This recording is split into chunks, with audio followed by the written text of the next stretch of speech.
7 দিন আর 7টি চ্যালেঞ্জ। আর হ্যাঁ, এটি সবার জন্য নয়। এই চ্যালেঞ্জ শুধুমাত্র তার জন্য যারই চ্যালেঞ্জ অ্যাকসেপ্ট করার হিম্মত আছে।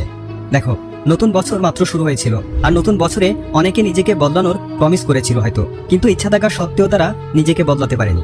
হয়তো জানুয়ারি মাস থেকে অনেকে গোলস বানিয়েছিল কিছু খারাপ অভ্যাস ছাড়া, এবং কিছু ভালো অভ্যাস করার প্রমিস করেছিল হয়তো, কিন্তু তারাই কয়েক মাসে পুরো ডেডিকেশন আর ফোকাসের সাথে কাজ করতে পারেনি। তার সেই প্রমিস ওই দিনই ভেঙে চুরমার হয়ে গেছে। যদি তুমি তাদের মধ্যে একজন হয়ে থাকো তাহলে এই ভিডিওটি তোমার জন্য। দেখো, আজকের ভিডিওতে আমি তোমাদেরকে এমন কিছু বলতে চলছি যা তোমার জীবন বদলে দেবে। এই ভিডিওতে আমি তোমাদেরকে 7 দিনের এমন একটি চ্যালেঞ্জ দিতে চলছি যা তোমাকে পুরোপুরিভাবে বদলে দেবে। এই 7 দিনের চ্যালেঞ্জে আমি তোমাকে 7টি রুলস বলবো, যা প্রয়োগ করে তোমার জীবনকে এক সঠিক পথে নিয়ে যেতে পারবে। এই রুলসগুলো প্রয়োগ করে তুমি সেটাই হতে পারবে যা তুমি হতে চেয়েছিলে। তাহলে চলো শুধু সময় নষ্ট না করে সোজা ভিডিওটি শুরু করা যাক। জেনে নেওয়া যাক সেই 7টি লাইফ চেঞ্জিং রুলসগুলো কি। আর কে কে এই 7টি রুলস অ্যাকসেপ্ট করার জন্য প্রস্তুত তা অবশ্যই কমেন্ট করে জানাবে। আর 7 দিন পরে আবার কমেন্ট করে জানাবে এই রেজাল্ট আসলে কি হলো, কি চেঞ্জ তোমার মধ্যে এসেছে। Rules number 1, learn to forgive yourself. নিজেকে ক্ষমা করতে শেখো।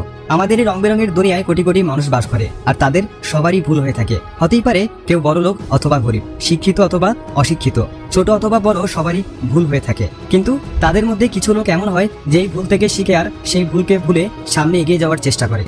আর কিছু লোক এমন হয় যে সেই ভুলে আটকে থাকে, বারবার নিজেকে দোষারোপ করে যে কেন আমি এমন কাজ করলাম, যদি আমি এমন কাজ না করতাম তাহলে হয়তো এরকম ভুল আজকে আমার দ্বারা হতো না। আর বারবার এরকম ভাবতে ভাবতে নিজেকে অপরাধী মনে করতে থাকে। আরে কদিন পর্যন্ত তুমি অপরাধ বোধ নিয়ে বেঁচে থাকবে বন্ধু? এখন বন্ধ করো আর নিজেকে ক্ষমা করতে শেখো। এখন পর্যন্ত যত খারাপ কাজ করেছো অথবা কেউ তোমার সাথে করেছে তা ভুলে যাও, আর আজকে থেকে এক নতুন জীবন শুরু করো। কারণ যতক্ষণ তুমি নিজেকে মাফ করতে না পারবে ততক্ষণ তুমি এই অপরাধ বোধ থেকে বাইরে আসতে পারবে না।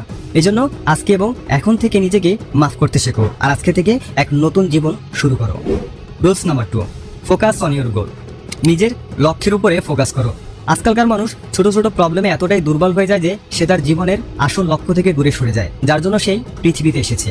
দেখো, সহজ কথা, যদি তুমি প্রবলেমে ফোকাস দাও তাহলে তোমার মন গোল থেকে দূরে সরে যাবে, কিন্তু যদি তুমি তোমার লক্ষ্যে মনোযোগ দাও তাহলে তোমার লক্ষ্য অটোমেটিকলি প্রবলেম থেকে তোমার মনোযোগ সরে যাবে। চলো তারও ভালোভাবে উদাহরণের সাথে তোমাকে বুঝিয়ে দিচ্ছি। দেখো, যখনই তুমি প্রবলেমের উপর মনোযোগ দাও তখন সেই প্রবলেম কম না হয়ে তোমার উপর আরো বেশি পড়ে যায়। যেমন তুমি ভাবো যে 1-2 দিনে এই ডিস্ট্রাকশনকে কম করে ফেলবো, তারপর পুরো ফোকাসের সাথে পড়াশোনা করব। তখন এর রেজাল্ট আমরা এটাই দেখতে পাই যে ডিস্ট্রাকশন কমার চেয়ে আরো বেশি বেড়ে গেছে, আর তোমার মনোযোগ তোমার লক্ষ্যের থেকে দূরে সরে যায়।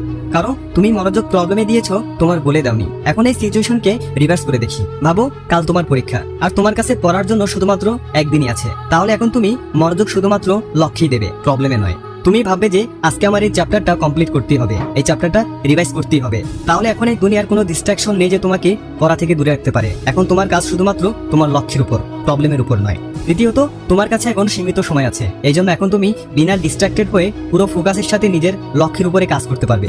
সুতরাং আমার বলার উদ্দেশ্য এটাই যে তুমি মনোযোগ প্রবলেমে নয়, তোমার লক্ষ্যে দাও, তাহলে প্রবলেম অটোমেটিকলি গায়েব হয়ে যাবে।